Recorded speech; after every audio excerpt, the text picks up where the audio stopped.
C'est un plaisir et un privilège d'être avec vous ce matin pour que nous puissions étudier ensemble la parole de notre Dieu et que nous puissions continuer à grandir dans la connaissance de notre Créateur.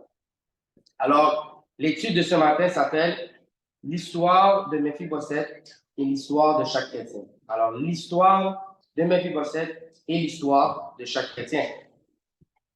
Alors, pour commencer, nous allons bien regarder ensemble l'histoire de Méphibosheth pour ensuite voir comment cette histoire est pertinente à notre histoire en tant qu'enfant de Dieu.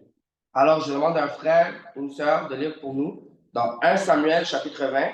Pour commencer, on va lire le verset 14 jusqu'au verset 17. 1 Samuel chapitre 20, verset 14 jusqu'au verset 17. Si je dois vivre encore, utiliser envers moi de la bonté de l'Éternel. Et si je meurs, ne retire jamais ta bonté envers ma maison. Pas même lorsque l'Éternel retranchera chacun des ennemis de David de dessus la face de la terre. Car Jonathan a fait alliance avec la maison de David. Que l'Éternel tire vengeance des ennemis de David. Jonathan protesta encore auprès de David de son affection pour lui, car il l'aimait comme son âme. Jonathan lui dit: c'est demain la nouvelle lune. On remarquera ton absence, car ta place sera vide. C'est bon jusqu'à là maintenant. Merci. Maintenant, je vais demander à quelqu'un d'autre de lire pour nous seulement le verset 42. Alors, 1 Samuel 20 encore, mais le verset 42.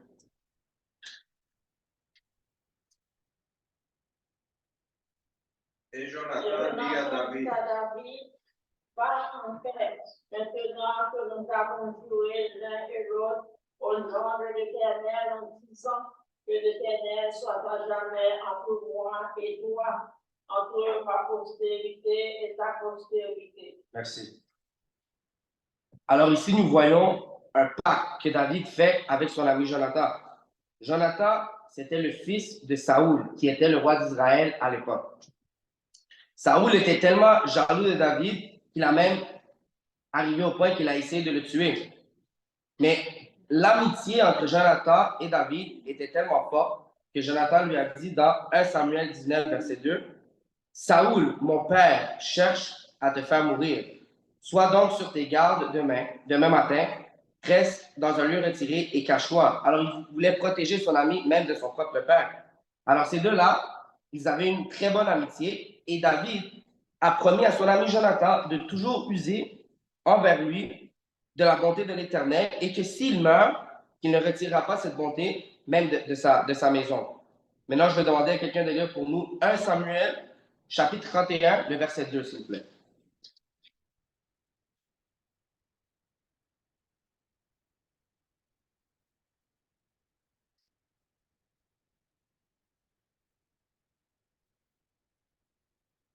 Un Philistin poursuivit Saül et ses fils et tua Jonathan, Abinadab, Malchishua, fils de Saül. Merci.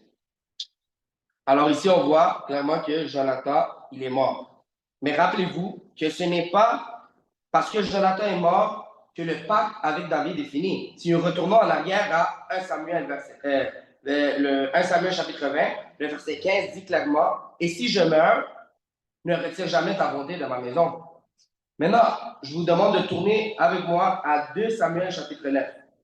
Et je vais demander à quelqu'un de lire pour nous du verset 1 jusqu'au verset 13. Alors, le chapitre au complet. 2 Samuel, le chapitre 9 au complet. David. Reste-t-il encore quelqu'un de la maison de Saul pour que je lui fasse du bien à cause de Jonathan? Il y avait un serviteur de la maison de Saul nommé Siba, que l'on fit venir auprès de David. Le roi lui dit: es-tu Siba? Et il répondit: ton serviteur. Le roi dit: y a-t-il N'y a-t-il plus personne de la maison de Saul pour que j'use envers lui de la bonté de Dieu? Et Siba répondit au roi, il y a encore un fils de Jonathan, père cru des pieds. Le roi lui dit, où est-il? Et Siba répondit au roi, il est dans la maison de Machir, fils d'Amiel, à Lo-debar. Le roi David l'envoya chercher dans la maison de Machir, fils d'Amiel, à Lo-debar. Et Méphibosheth, fils de Jonathan, fils de Saul, vint auprès de David, tomba sur sa face et se prosterna. David dit, Méphibosheth, et il répondit, voici ton serviteur. David lui dit, ne crains point, car je veux te faire du bien à cause de Jonathan, ton père. Je te rendrai toutes les terres de Saul, ton père, et tu mangeras toujours à ma table. Il se prosterna et dit, quel ton serviteur, pour que tu regardes un chien mort tel que moi. Le roi appela Siba, serviteur de Saul, et lui dit, je donne au fils de ton maître tout ce qui appartient à Saul et à toute sa maison. Tu cultiveras pour lui les terres, toi et tes fils et tes serviteurs, et tu feras les récoltes, afin que le fils de ton maître ait du pain à manger. Et Méphibosheth, fils de ton maître, mangera toujours à ma table. Or, Siba avait 15 fils et 20 serviteurs. Dis au roi, ton serviteur fera tout ce que le roi, mon seigneur, ordonne à son serviteur. Et Méphibosheth mangea à la table de David comme l'un des fils du roi. Méphibosheth avait un jeune fils nommé Mika, et tous ceux qui demeurent dans la maison de Siba étaient serviteurs de Méphibosheth. Méphibosheth habitait à Jérusalem, car il mangeait toujours à la table du roi. Il était boiteux des deux pieds. Merci, Shalom. Alors ici, nous voyons que David reste fidèle au pacte qu'il a fait avec son ami Jonathan, même après la mort de Jonathan, et même plusieurs années après. Si nous regardons le verset 12, nous voyons que Méphibosheth, il avait déjà un enfant. Mais si nous allons à 2 Samuel chapitre 4, en 2 Samuel chapitre 4, je demande à quelqu'un de lire pour nous rapidement le verset 4. Jonathan, fils de Saül, avait un fils perdu des pieds et âgé de 5 ans. Lorsqu'arriva d'Israël la nouvelle de la mort de Saül et de Jonathan, sa nourrice, de qui est sa fille. Et comme elle respirait sa fille, il le tomba et resta boiteux. Son nom était Méphibosheth. Merci, frère Emmanuel. Alors, ici, on voit au verset 4 que Méphibosheth avait seulement 5 ans. Et ceci, en ordre chronologique, est après que David ait fait le pacte avec Jonathan. Alors, nous savons que quand nous arrivons à 2 Samuel 9, où David honore son pacte en appelant Méphibosheth, plusieurs années sont déjà passées. Parce que Méphibosheth, qui avait 5 ans avant, a maintenant lui aussi un enfant, comme nous avons vu au verset 12 de 2 Samuel 9. Alors, même après plusieurs années, David n'avait pas oublié le pacte. Peut-être après avoir su que Méphibosheth était perclus des pieds, David aurait pu dire, ah non, c'est correct, lui, je ne veux pas l'inviter, manger à ma table, il ne sert à rien, c'est un handicapé, il vient de Lo-debar, qui veut dire terre sans espoir. Il aurait pu dire tout cela. Il aurait pu dire, ah non, il y a déjà plusieurs années qui sont passées, c'est pas grave. Mais sachant tout cela, David a dit, allez le chercher et ramenez-le-moi. Parce que la bonté qu'il a promis d'utiliser envers la maison de Jonathan, si vous vous rappelez bien, est la bonté de Dieu. Et la bonté de Dieu n'est pas basée sur les émotions comme celle du monde. C'est pour ça que aimer son prochain, c'est une décision. Et c'est pour cela que nous n'aurons pas d'excuses devant Dieu de pourquoi nous n'avons pas aimé notre prochain. Le monde dit amour est amour, mais ils ne connaissent pas l'amour, car Dieu est amour et le monde ne connaît pas Dieu. Dieu n'avait aucune bonne raison de nous aimer, mais il nous a tant aimés jusqu'au point qu'il a donné son propre fils pour nous.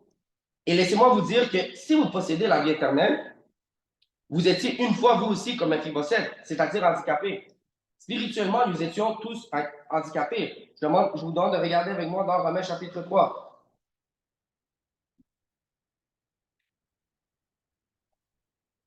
Romains chapitre 3, je lis pour vous à partir du verset 9. Quoi donc? Sommes-nous plus excellents? Nullement, car nous avons déjà prouvé que tous, juifs et grecs, sont sous l'empire du péché. Alors voilà, absolument tout le monde. Juifs, grecs, peu importe la nationalité, Peu importe si tu es une femme ou un homme, tous sont sous l'empire du péché. Je continue la lecture, verset 10. Selon qu'il est écrit, il n'y a point de juste, pas même un seul. Nul n'est intelligent, nul ne cherche Dieu, tous sont égarés, tous sont pervertis. Il n'en est aucun qui fasse le bien, pas même un seul. Et je vais encore plus loin. Si nous retournons à 2 Samuel, chapitre 4, au verset 4, nous voyons dans le texte que la nourrice de Méphibosheth le prit et s'enfuya avec lui. Et en s'enfuyant, elle laisse tomber Méphibosheth. Et c'est comme ça qu'il est devenu perclus des pieds. Mais maintenant, la question est, pourquoi est-ce que la nourrice, après avoir entendu la nouvelle de la mort de Saoul et de Jonathan, s'est enfuie avec l'enfant? La réponse que nous avons, la réponse que le texte donne de pourquoi est-ce qu'il s'est enfuie, ben, comme j'ai déjà mentionné, c'est à cause de la mort de Jonathan, son père, et de Saoul, son grand-père, qui était aussi le roi d'Israël. Mais pourquoi est-ce que cette nouvelle a fait paniquer la nourrice jusqu'au point qu'elle s'est enfuie avec Méphibosheth avec tellement de presse qu'elle a même échappé l'enfant? Selon les historiens, la coutume de l'époque était que quand un nouveau roi prenait sa place sur le trône, il tuait tous les héritiers de l'ancien roi pour s'assurer de ne pas perdre sa position. Alors Méphibosheth, en étant le petit-fils de Saoul, alors il était un héritier du roi Saoul. C'est-à-dire que selon les coutumes de l'époque, David, qui a pris la place de Saoul comme roi, il était supposé de tuer Méphibosheth. Et selon la justice de Dieu, Dieu était supposé de nous tuer, nous. Mais comment ça, mon frère, que Dieu était supposé de me tuer? Romains chapitre 6, verset 23, vous le connaissez tous. Car le salaire du péché, c'est la mort. Alors, si tous ont péché, Romains chapitre 3, verset 23, et le salaire du péché est la mort, alors c'est clair, selon les Écritures, nous méritions tous la mort. Mais le don gratuit de Dieu, c'est la vie éternelle. En qui? En Jésus-Christ, notre Seigneur. Souvent, quand nous lisons l'histoire de la mort de Jésus, et nous arrivons à la partie où le peuple juif a le choix entre libérer Barabbas, qui était un criminel responsable d'insurrection, de meurtre et de cambriolage, ou libérer Jésus, qui était complètement innocent. Et nous voyons que le peuple vote pour libérer Barabbas, lui étant coupable. Nous nous concentrons beaucoup sur le fait que le peuple juif, à cause de leur jalousie, ait fait un choix injuste. Parce qu'en réalité, c'était Barabbas qui méritait la croix. C'était lui le vrai criminel. Jésus, il était complètement innocent. Mais nous oublions que Barabbas, c'est nous. Tu es Barabbas. C'était toi et moi qui méritais d'aller à la croix. C'était toi et moi qui méritais la colère de Dieu. Mais Jésus l'a pris à notre place. C'était toi et moi qui méritais de mourir sur cette croix. Mais il l'a fait pour nous. Il a pris le châtiment pour nous. Et ne vous trompez pas. Ce n'était pas le plan des Juifs que Jésus soit crucifié. Oui, c'était ce qu'ils voulaient. Et tous ceux qui étaient impliqués dans sa mort sont coupables, que ce soit les Juifs ou les soldats romains qui ont terminé par les exécuter. Tous ceux qui étaient impliqués dans la mort de Jésus sont 100% coupables. Mais en fin de compte, c'était le plan du Père. Ésaïe 53, verset 10. Il a plu à l'Éternel de le briser par la souffrance. Beaucoup de personnes veulent prendre ce verset et tordre les Écritures en disant que Dieu est un abuseur d'enfants parce que la mort de son propre fils l'a plu. Mais la mort du fils a plu au Père dans un seul sens. Dans le sens que c'était nécessaire pour sauver l'humanité. Ça prenait un agneau sans tache qui allait se faire sacrifier. Et le seul qui aurait pu être sans tache, c'est Jésus. Parce qu'il était Dieu. Et c'est pour cela que la doctrine de la Trinité et de la déité de Jésus sont des doctrines essentielles. Parce que si Jésus n'est pas Dieu, alors comment est-ce qu'il aurait vécu une vie parfaite?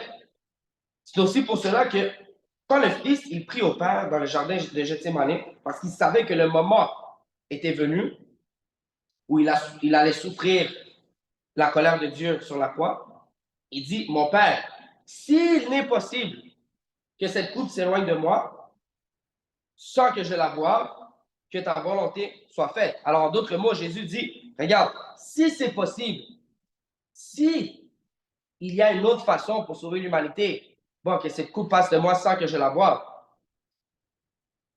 Mais à la fin, il dit, mais que ta volonté soit faite. Alors, on voit aussi un exemple de c'est quoi se soumettre au Père, même si cela nous coûte notre propre vie. Et à la fin, c'est la volonté du Père qui a été faite. Le Fils a bu la coupe amère de la colère de Dieu à la place des hommes, parce qu'il n'y avait pas d'autre manière de réconcilier les hommes perdus au Dieu 3 fois saint.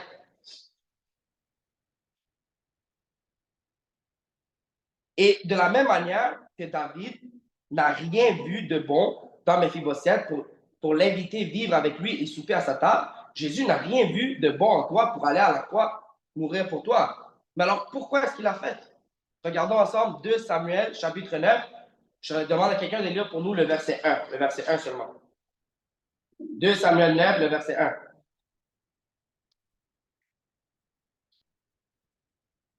David dit, reste-t-il encore quelqu'un de la maison de Saül pour que je lui fasse du bien à cause de Jonathan?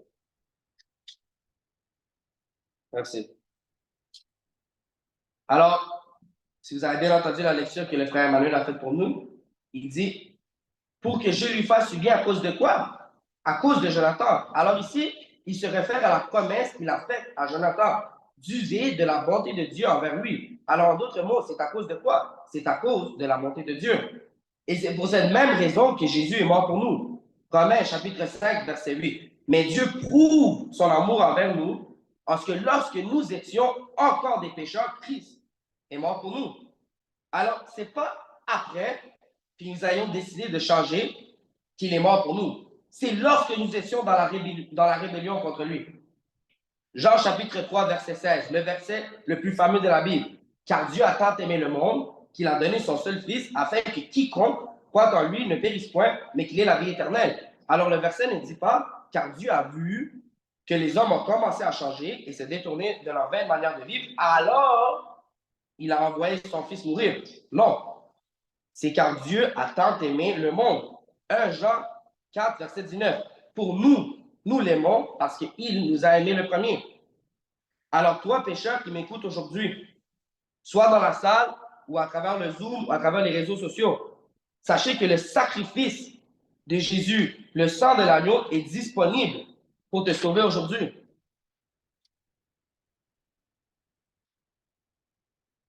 Le sang de Jésus est disponible pour te sauver et te laver de tes péchés aujourd'hui même. Parce que c'est pour toi qu'il est mort. Toi qui peut-être ne crois même pas en lui. Toi qui connais peut-être ses commandements, mais à tous les jours, tu ne les respectes pas. C'est pour toi qu'il est mort. Et son sacrifice ne devient pas disponible pour toi une fois que tu changes. Et d'ailleurs, c'est impossible pour toi de changer ta vie et vivre une vie plaisante à Dieu sans ce sacrifice. C'est impossible de le faire sans Dieu et sans le sacrifice de Jésus à la croix. Car si tu n'es pas en Christ, en ce moment, tu es un esclave du péché. Jean 8, verset 34. Je demande à quelqu'un de lire pour nous. Jean 8, verset 34.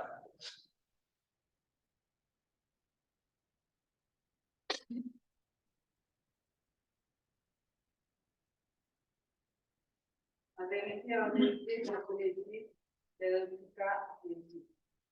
Quiconque se livre au péché est esclave du péché. C'est 34. Oui, 34, merci beaucoup. Alors ici, Jésus est clair. Quiconque se livre au péché est esclave du péché. Et de la même façon que le peuple d'Israël, lorsqu'ils étaient esclaves en Égypte, ils étaient incapables de se sauver eux-mêmes. Tu es toi aussi incapable de te sauver de l'esclavage du péché. Dieu a envoyé Moïse comme libérateur pour le peuple d'Israël. Et maintenant, Dieu a envoyé Jésus comme libérateur pour l'humanité. C'est pour cela que les personnes qui disent « J'aimerais ça devenir chrétien et servir Dieu, mais je ne suis pas encore prête. Il faut que je change certaines choses avant de venir à Dieu. » Ces personnes-là ne comprennent pas la grâce. Ils ne comprennent pas l'Évangile. Par nos propres forces, nous sommes incapables de nous rendre acceptables devant Dieu. Mais Méphibosheth, il était perclus des pieds. Il était incapable de céder. Il avait besoin que quelqu'un lui amène à manger. Méphibosheth ne pouvait rien faire pour le roi. Mais le roi lui a invité à manger à sa table. Et aujourd'hui, le roi des rois passe par moi, son serviteur, pour t'inviter à manger à sa table. Non parce que tu peux faire de quoi pour lui, mais simplement parce qu'il t'aime. Parce que l'amour de Dieu n'est pas comme l'amour du monde, qui demande toujours quelque chose en échange. Et ces personnes-là qui pensent de cette façon, ils croient souvent que s'ils viennent à Jésus, sans avoir changé leur vie, ils vont offenser Dieu. Mais en réalité, quand ils pensent qu'ils sont trop sales pour venir à l'Église, quand ils pensent que leur passé est trop rempli de péchés pour que Dieu les sauve, c'est là qu'ils vont offenser Dieu. Ésaïe 59, verset 1. Non, la main de l'Éternel n'est pas trop courte pour sauver. Alors Dieu peut sauver n'importe qui. Il n'y a rien d'impossible pour Dieu. 1 Timothée, chapitre 1, verset 15 et 16. Je demande à quelqu'un de lire pour nous. 1 Timothée, chapitre 1, le verset 15 ainsi que le verset 16.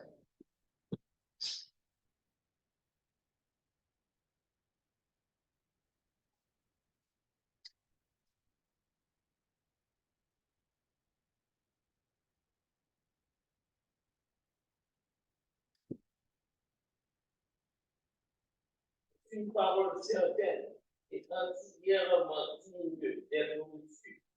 Jésus-Christ est venu dans le monde pour sauver les pécheurs. Donc, je suis le premier. Mais je vous prie de miséricorde afin que Jésus-Christ qui voit en moi le premier toute sa longanimité et pour que le service d'exemple à ceux qui croient en lui pour la vie éternelle. Merci, Frère Emmanuel. Alors ici, Paul dit à Timothée, en d'autres mots, moi j'étais le pire pécheur, mais Dieu m'a sauvé pour te démontrer que tu n'es pas allé trop loin, reviens à Dieu. Alors pour ceux qui ne connaissent pas l'histoire, Paul, qui s'appelait avant Saul, avant de venir à Jésus, c'était un juif que lui, ce qu'il faisait, c'est qu'il allait dans les villages, il cherchait les chrétiens et il les emprisonnait et les torturait. Alors c'est pour ça que Paul dit ici, moi j'étais le pire pécheur. Jésus-Christ est venu dans ce monde pour sauver les pécheurs, donc je suis le premier. Alors, à travers ça, Dieu nous démontre, peu importe ce que tu as fait, tu n'es pas allé trop loin, reviens à Dieu. Maintenant, est-ce qu'il doit y avoir un changement dans ta vie? Oui, bien sûr, car tous ceux qui sont en Christ sont une nouvelle créature. 2 Corinthiens, chapitre 5, verset 17. Mais cette nouvelle naissance que nous recevons quand nous sortons des eaux du baptême est une œuvre de Dieu. Colossiens, chapitre 2, je demande à quelqu'un de lire pour nous le verset 11 jusqu'au verset 15. Colossiens 2, du verset 11 jusqu'au verset 15.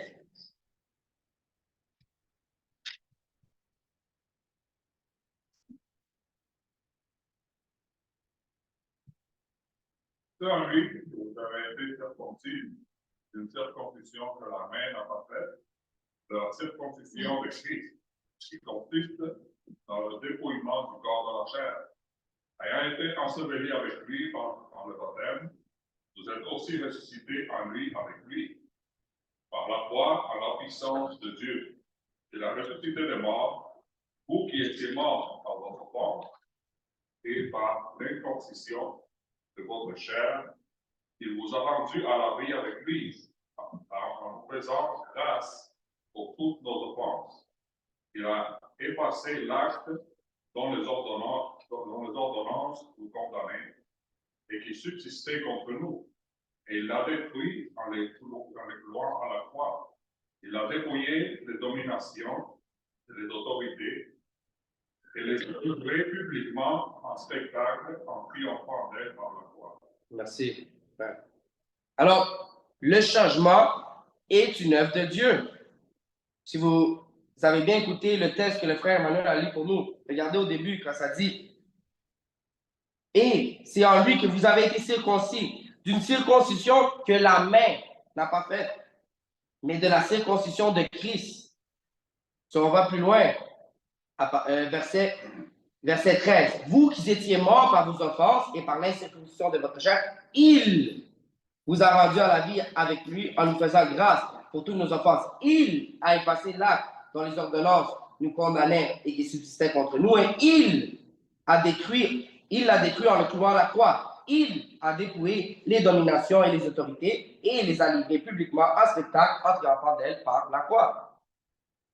J'ai un ami l'autre jour qui m'a dit, qu'il ne pourrait jamais devenir chrétien car cela demande trop de force pour amener des si gros changements dans sa vie. Mais je lui ai répondu, ce n'est pas moi, mais c'est Christ qui vit en moi. Philippiens, chapitre 1, verset 6. Je demande à quelqu'un de lire pour nous.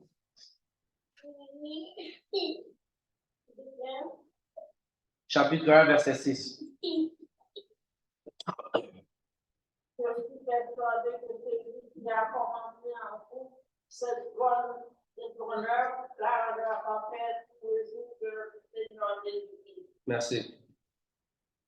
Alors, encore une fois, la nouvelle naissance et la sanctification sont des œuvres de Dieu.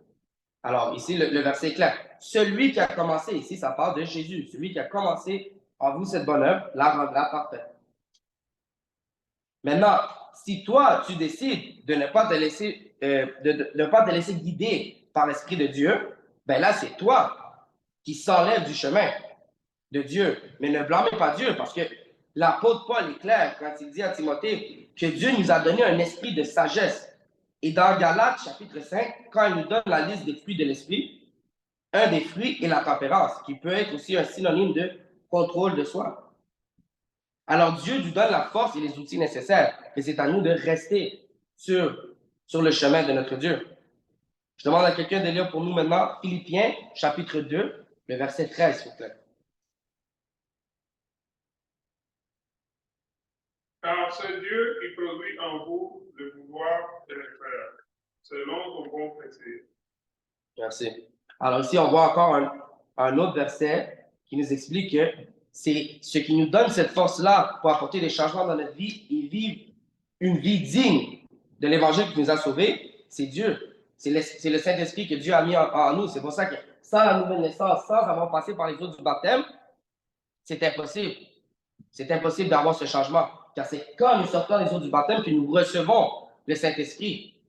Et sans ce Saint-Esprit, nous sommes incapables. Par nos propres forces, il n'y a personne qui est capable de se sauver. Si on serait capable de nous sauver nous-mêmes par nos propres forces, alors Dieu n'aurait pas eu besoin d'envoyer Jésus. Mais comme nous avons vu au début de l'étude, Jésus, il a prié au Père, il a dit, s'il y a une autre façon que cette coupe passe, mais il n'y en avait pas d'autre façon. Parce que Dieu, il sait que s'il laisse ça aux hommes, on est incapable, on va tous pécher. Car c'est la nature pécheresse de l'homme. Nous avons tous héritiers de notre Père Adam. Maintenant, pour conclure, regardons ensemble l'attitude appropriée de quelqu'un qui reçoit la grâce.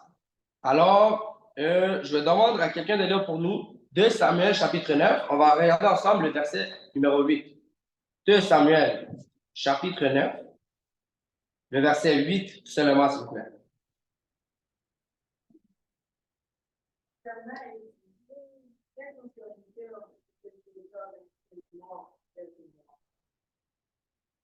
Merci.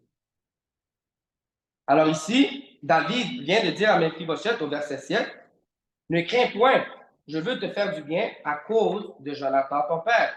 Je te rendrai toutes les terres de Saoul ton père et tu mangerais toujours à ma table. » Maintenant, je demande à quelqu'un, bon, on l'a déjà lu, désolé. Alors, comme la réponse que nous avons, que le frère a lu pour nous, nous avons vu que la réponse de Méphibosheth est à ces paroles de David sont « Qui est son serviteur pour que tu regardes un chien mort tel que moi? » Alors, Méphibosheth, il a reconnu qu'il ne méritait pas ce cadeau que David lui offrait. Et c'est intéressant parce que l'attitude de Méphibosheth ici, dans 2 Samuel chapitre 9, par rapport à la grâce de David, est la même attitude que Paul avait par rapport à la grâce de Jésus-Christ, sauveur du monde. Alors, dans le verset que nous avons lu plus tôt dans l'étude, nous avons vu que Paul dit à Timothée, Jésus-Christ est venu dans le monde pour sauver les pécheurs, dont je suis le premier. Alors, il reconnaissait qu'il n'était pas digne. Maintenant, je demande à quelqu'un de lire pour nous Galates, chapitre 6, au verset 14, s'il vous plaît.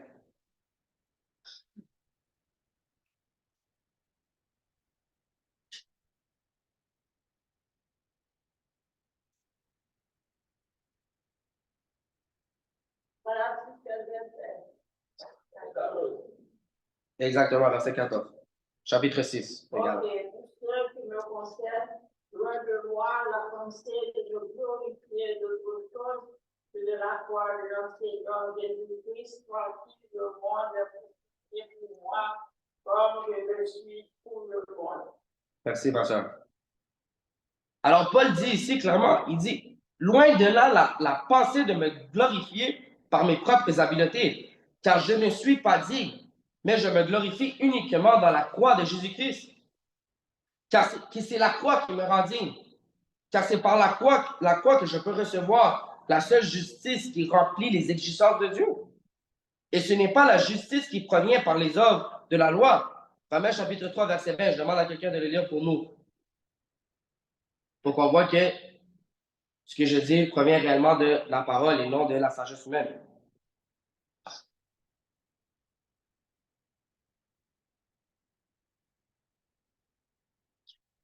Car nul ne sera justifié devant lui par les œuvres de la loi.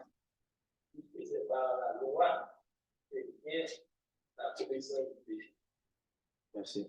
Alors, nul ne sera justifié par les œuvres de la loi. C'est uniquement par la foi en Jésus-Christ, l'agneau sans tache de Dieu, qui est mort pour tous. C'est uniquement en mettant notre foi en lui que nous pouvons recevoir la justice. Parce que la justice que nous avons besoin n'est pas une justice qui provient de nous, mais c'est une justice parfaite. Et cette justice-là est la justice de Jésus. Alors, c'est pour ça qu'ici, quand Paul il dit, loin, pour ce qui me concerne, loin de moi la pensée de me glorifier d'autre chose que la croix de notre Seigneur Jésus-Christ. Ce que Paul est en train de dire ici, loin de là de la pensée de me glorifier pour quelque chose que moi-même j'ai fait, car ma justice n'est pas assez bonne pour Dieu, car Dieu est un Dieu 3 fois saint.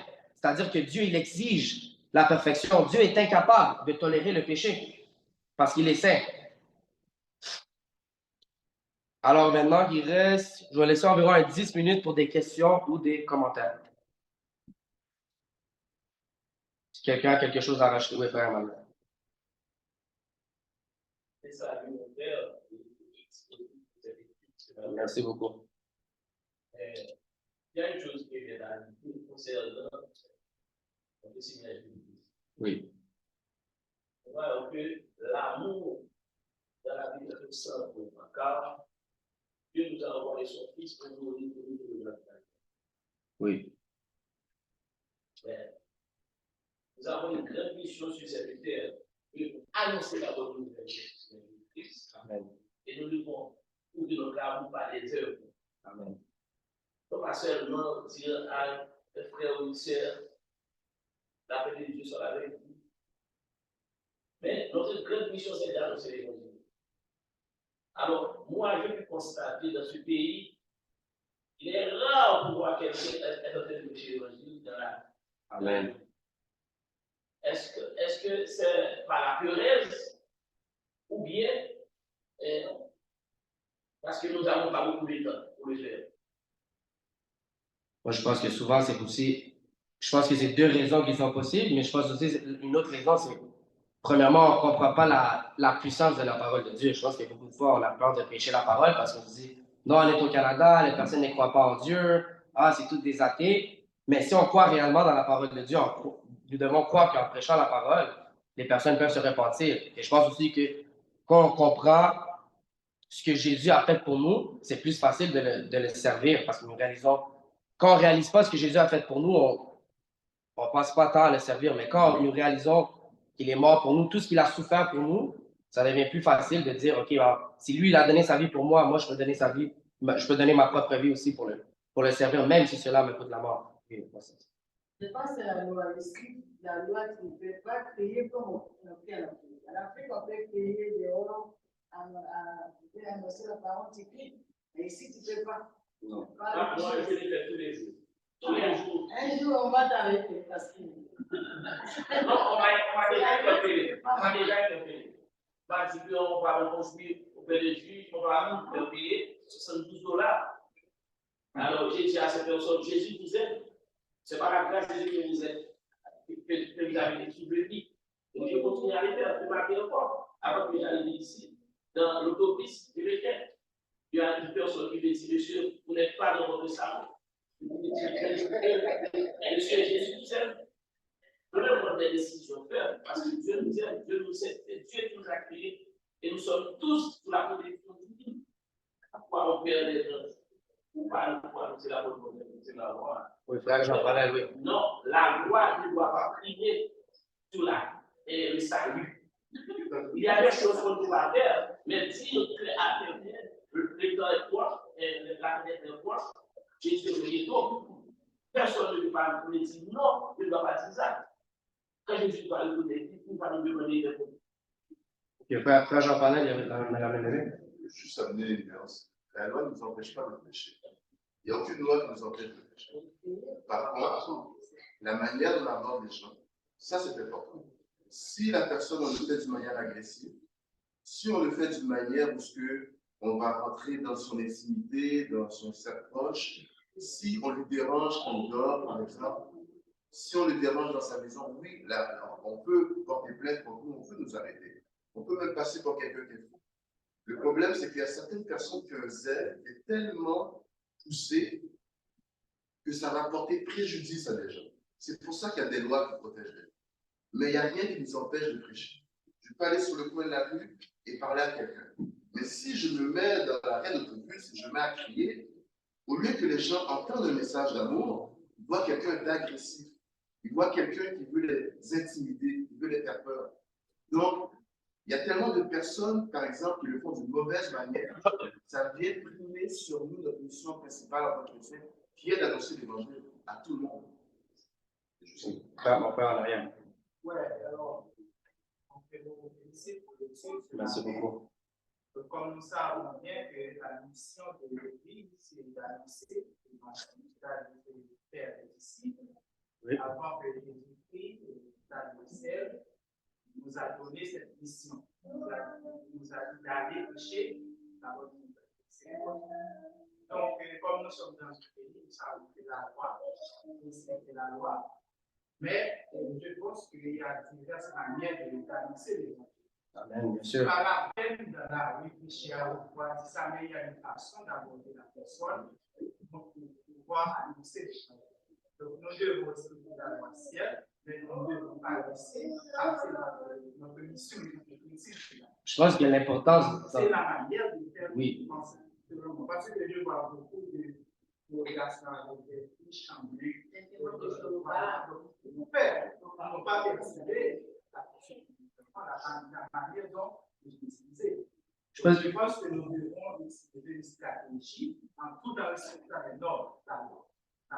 C'est important de comprendre que quand on prêche l'évangile, ce qui va faire en sorte que la personne a l'opportunité de se repentir, c'est que la personne comprenne bien le message. Alors, si la personne ne t'écoute pas, ou ils ont déjà un préjugé sur toi, ou ils te trouvent agressif, ils ne sont pas dans un esprit pour recevoir cette parole-là. Et s'ils ne comprennent pas l'évangile, ils ne comprennent pas la grâce, bien, comment est-ce qu'ils vont l'accepter? C'est comme le verset qui dit, s'ils n'entendent pas, alors comment est-ce qu'ils vont croire si personne ne va les prêcher? Mais c'est la même chose d'un sens, tu peux les prêcher, mais s'ils n'écoutent pas, alors ils n'acceptent pas vraiment. Il y a une façon de le faire. Par exemple, si on arrive dans une police, et puis vous saluez les gens, et vous dites que la chose est proche, Jésus nous aime, Jésus est bientôt avec calme, très serein, avec une voix de pas haute, mais de ne pas le faire, c'est donner priorité à la loi humaine sur la loi d'étude. C'est donner la priorité parce que notre mission, c'est d'annoncer la bonne nouvelle. Mais je pense que vous l'avez bien dit ici, et pour prendre le point du frère Jean-Paul, si nous le faisons de la façon correcte, de toute façon, nous ne sommes pas contre la loi. Mais, par exemple, si la loi deviendrait plus stricte en contre des chrétiens, ben, oui, bien sûr, on peut arriver à un moment où on va devoir faire comme les chrétiens au premier siècle, dans le chapitre 5, qui ont dû dire nous devons respecter la loi de Dieu avant la loi des hommes, bien sûr. Mais je ne sais pas, je ne suis pas sûr qu'on est arrivé à ce point-là au Canada encore. Voilà, on n'est pas là encore. Peut-être que ça va arriver, on ne sait pas. Moi, je pense que la loi ne nous dit pas comment je fais la matière. C'est à nous de juger. Est-ce qu'on dérange? Est-ce qu'on dérange? Si on dérange, quand même, vous faites ça avec votre sang-froid, avec intelligence. C'est à vous de savoir est-ce que hausser le poids en haut, votre poids en haut, est-ce que les gens qui vous écoutent, est-ce que vous les dérangez trop? Vous n'allez pas de par vous-même. Oui. Parce que c'est pas la loi de vous dire qu'il faut faire ça. Ça, vous êtes assez intelligent pour voir est-ce que vous dérangez les gens. Je vais donner un exemple. En République dominicaine, mon oncle, il y a un petit magasin et il y a souvent des témoins de Jéhovah qui vont des États-Unis. Ils vont vraiment porte par porte, ils commencent à prêcher. Ils voulaient essayer de lui expliquer toute leur religion pendant qu'il travaillait. Alors, pendant qu'il travaillait à la caisse, il y a du monde qui veut acheter des choses. Alors, c'est sûr que là, lui, il n'est pas réceptif parce qu'il pense à ses clients. Alors, peut-être que ce n'est pas le moment. C'est sûr que là, tu déranges le travail d'une personne. C'est sûr que là, la personne ne va pas être réceptive. Et si la personne n'est pas réceptive, ben, ils ne vont pas comprendre le message et ils n'accepteront pas Jésus. Ils n'ont pas le message. C'est quoi faire plaisir ce matin? Les chauffeurs de l'autobus applaudissent en disant Amen, Amen, Amen. C'était vraiment.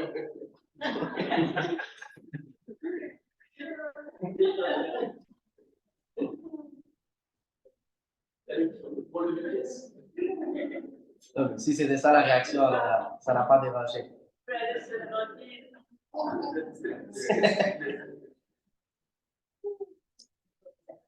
y avait un monsieur qui était tout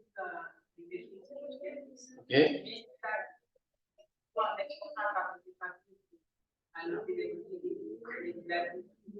Christ va venir, Christ va venir, Christ va venir. Vous ne voulez pas m'écouter, Christ va venir, il va reprendre, il va venir. Tout le monde qui est dans la tête voulait passer pour monter l'autobus, mais lui, il a refusé que les gens montent l'autobus à cause que les gens n'écoutent pas. Là, il y a une fois l'autobus qui a failli venir parce qu'il voulait rester là où il est. Alors après, qu'est-ce qu'on a fait? Donc, ils ont appelé la police, ils l'ont arrêté, ils l'ont mis en prison. Et quand on l'a regardé, on l'a mis dehors, il a recommencé encore, on a dit, ah, là, il est. Mais je pense que là, le problème aussi, c'est qu'il essaie, ce qu'on ne peut pas faire aussi, la limite qu'on ne peut pas traverser, c'est de forcer la personne, de prendre la décision pour la personne. Parce que même si la personne termine par dire oui parce qu'on les a forcés, ça ne sera pas sincère. Alors, à la fin, la personne n'aura pas le salut. Alors, je peux prendre un dernier commentaire, sinon on va passer à une prière pour terminer. Oui, dans la rue. Oui, moi, je veux dire qu'on a tous le droit de prêcher l'évangile, même dehors, mais sans altérer l'ordre public. Et là, on a fait infliger les droits. Puis, je pense que c'est plus efficace de prêcher pendant 5 minutes à une seule personne et de crier dehors aux gens qui passent, qui communiquent quelques secondes et qui continuent. C'est comme si tu lances des paroles à l'air, puis personne ne t'écoute. Oui, ils vont avoir des écouteurs, ils ne t'écoutent même pas. Ils pensent à d'autres choses dans leur tête, ils vont au travail.